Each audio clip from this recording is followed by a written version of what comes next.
Hi, my name is Lynn Richards. I am a master gardener. I live in Richland County, but I group with the Lexington County gardeners. I am from the class of 2009, and I'd like to show you my shade garden today.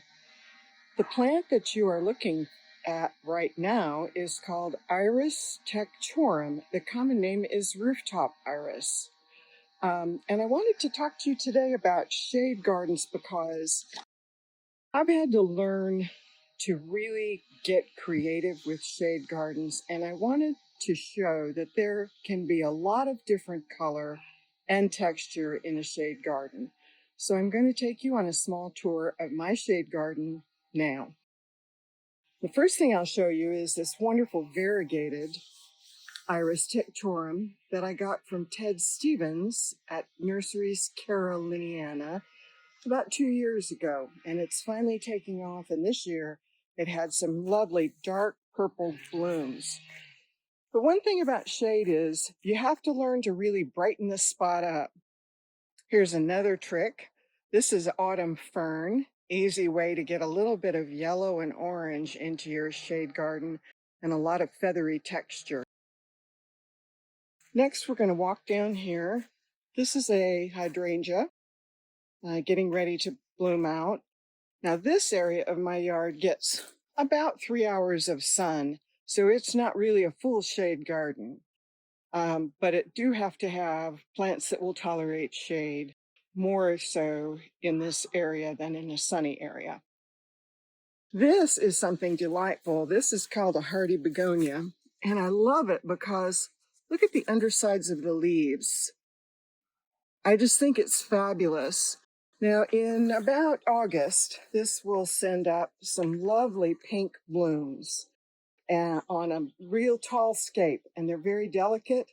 The thing about this plant, though, is it moves, and you can see that this hardy begonia has wandered a bit down into some areas, and if you want something that will stay exactly where you planted it, then this is not the plant for you.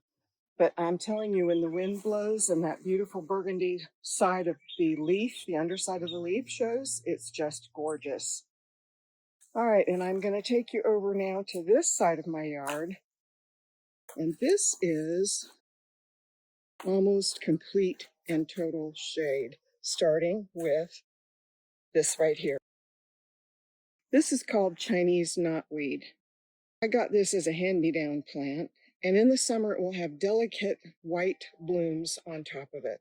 And it will tolerate only 1 or 2 hours of sun. I saw it today in a full shade garden doing just fine. And you can see right here, it's getting ready to open up and bloom, and the blooms will be white. The science name for this is Persicaria. It's also called Chinese knotweed.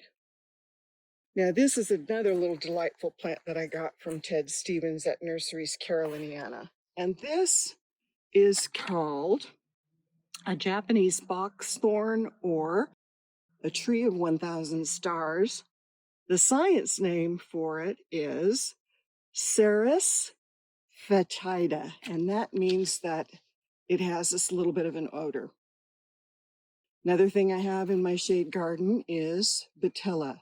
This is a native South Carolina orchid, and it will have beautiful purple blooms in about a month. And moving now, I have more Iris tectorum. This one has a white bloom. It looks like a lily. I have a little bit of a juga. And I'm going to let you get a little bit better view of the shade garden in total, because I wanted to show again that you can do a variety of textures and a variety of colors within the shade garden that's going to make it bright and cheerful, and you're going to really enjoy shade gardening. This right here is called Pieris japonica, and you can see in January it had little droops here that looked like little tiny white bells. That's it. That's all the plant does that's spectacular, but it is really nice in February to see all of those little white groups of white flowers. And then to get the little bit of light in the shade area, I have planted some Carricks. Carricks is a shade-tolerant grass. Unlike Liriope, it does not spread. It stays in a nice clump format. This is a hydrangea that I got years ago. It's a variegated. It has a lace cap lavender bloom when it blooms. It's not very happy here, so I'm not going to spend a lot of time on it. One of the things that you'll see, especially right here in this picture, is a variety of shapes and textures that I have in here, and I think that makes it more interesting. Let's start with the Hellebores. Everyone knows the success of Lenten roses right here. And I like the variegated texture of the leaves on this one. And what you'll see with the Hellebore, of course, is the blossom. These are actually scapes. There's the inside is the blossom. And these little teeny things right here are where the seeds are. And when those drop, you get naturalization of Hellebores, and it creates a wonderful drift. These, of course, start blooming in January, and you can see this is May 1st. They're still hanging on. They're not as crisp white as they were when they bloomed. And of course, you always want to try to incorporate a hosta in your shade garden. Hostas come in a variety of colors and shapes and sizes. I don't know what kind this is. I ordered this, I think I got this at Walmart somewhere, so I don't have a species name for any of my hostas, or very few of them. This is a Japanese painted fern, and you can see that it adds a bit of purple color and silver color to this shade area, and it is planted in a container with pulmonaria. The common name for that is Longwort. And this blooms in January with these fabulous neon blue blooms that really lighten up your shade area incredibly well. Behind them, I have what is called a bamboo fern. It is a perennial. It comes back every year, and you can see the lovely foliage on it and the pattern that it adds in this container. And it is planted with a white leaf hosta. Now these hostas come up with a leaf that is very white. By the end of the summer, they will all have turned green. But right now, as you can see in this shady area, it makes a big pop of brightness in what would otherwise be a very dark area. I have ground cumber that is Vinca minor. It blooms with a little periwinkle bloom in early spring. This right here I got as a bulb, and it is called Neverwort, or the science name is sharp-lobed hepatica. It's related to buttercups, and it has a lovely white bloom. It almost looks like a trillium. And here is the last of the bloom, right underneath there. And it loves full shade. Now this is not actually a fern. This is native to Asia, and it is called, I could not find a common name for this. It is called Gymnognamatous Dariya formas. It is an Asian fern. It is native to Thailand and the southeastern part of Asia. And of course, I love my Lenten roses, so I have several of them in here. There's another one, same variety, and there's another one. But you can see in this container section how many different colors and points of interest there are. And this is done in a full shade garden. Behind that is a autumn fern. It does just fine in a container, never gets any full sun.